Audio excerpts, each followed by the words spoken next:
Viral dua pria curi paving block di bawah jembatan yang baru dipercantik. Beredar di media sosial dua orang pria yang belum diketahui identitasnya mencuri paving block di bawah jembatan layang amplas, Jalan Sisingamangaraja, Medan.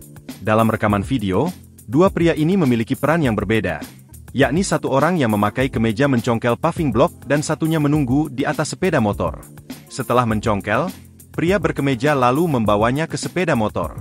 Kurang lebih ada dua tingkat paving block setinggi 30 cm yang mereka curi, yakni satu tingkat diletakkan di depan dan satu tingkat di belakang.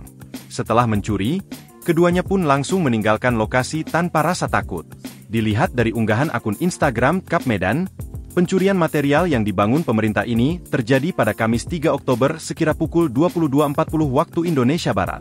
Mirisnya, pencurian dilakukan saat kondisi lalu lintas ramai. Terkait hal ini, Kapolsek Patumbak Kompol Faidir Caniago mengaku belum mengetahuinya. Tapi demikian, dia akan melihat ke lokasi kejadian dan apabila benar, akan mencari para maling tersebut. Kita cek dulu. Kalau betul kita cari nanti, ungkap Kompol Faidir Caniago, Jumat, 4 Oktober 2024. Diketahui, pada November 2023 lalu, sebanyak 47 seniman mempercantik kolong jembatan layang amplas dengan mural.